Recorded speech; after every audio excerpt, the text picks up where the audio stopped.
Mitombo avo efatreny ny lanjan'ny tilapia amin'ny fiompiana trondro anaty fefy mitsingevana raha tsy nahitana fitomboana izany ho an'ny fiompiana teo aloha. Araka izany, nisy ny atrikasa ny fampizarana ny fanandramana ny vokam-pikarohana ho fanatsarana ny teknika fampitomboana ny tilapia anaty fefy izay natao teny amin'ny MBC Ivato ny 1 Novambra 2024 izay nokarakarain'ny Ministera ny Fambolena sy ny Fiompiana ary ny Jona. Tanjona ny ampiakarana ny vokatra tilapia eto Madagasikara sy anamafisana ny traikefan'ny mpiompy sy ny mpanjono rehetra. Taloha zay raha ny iompy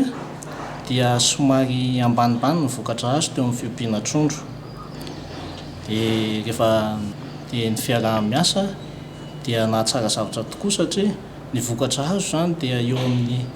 ataoko raha hoe 4 voeny noho ny vokatra taloha izay nisy tamin'ny fiompiana trondro amin'ny ankazy fiompiana trondro mitsingevana ambony rano zany dia maro be ny fanatsarana azo dia ny vokatra azonay koa dia torak'izany koa tena tsara ary anisan'ny zavatra mahafinaritra be moa zany satria araka ny teniko teo hoe 3-4 voeny raha oharina ny vokatra teo aloha ny zavatra azo. Teto Analamanga no nanomboana voalohany ity andrana ity izay nahitana vokatra tsara tokoa ary ezahana hamparitaka manerana ny Madagasikara izany satria ny fitombon'ny trondro dia mifanaraka amin'ny hafanan'ny rano. Manana paikady lehibe ny Ministeran'ny Fambolena sy ny Fiompiana ary ny Jona hoentina nampiana ny mpiompy mba hanatsarana n'izay vokatra tilapia izay dia ny fametrahana foto-drafitrasa lehibe. Ny fampivoarana zany ao amin'ny politika ny Ministeran'ny Fambolena sy ny Fiompiana ary ny Jona amin'izany fiompiana ny tilapia izany na ilay antsointsika hoe baraoa dia misy ireo foto-drafitrasa maro izay ho apetraka ny ministera indrindra amin'ny taona 2024 tafiditra ao anatin'izany foto-drafitrasa izany ny fametrahana ilay écloserie na ireo toerana famokarana zanatrondro. Ankoatr'izay ihany koa dia misy ihany koa zany ny fametrahana outil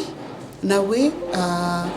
fitaovana hoentina miasa ao anatin'izany fiompiana trondro zany anisan'izay outil izay ho apetraka ihany koa ny fametrahana mazava ny schéma d'aménagement an'izany hoe aquaculture marine na aquaculture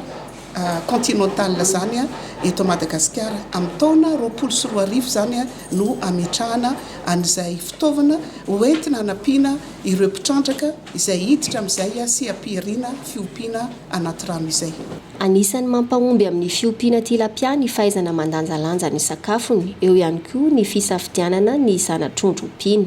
Raha eto Madagasikara dia lalam-piariana azo ivelomana tsara ny seha-piariana trondro ary mbola malalaka ny tsena anatiny.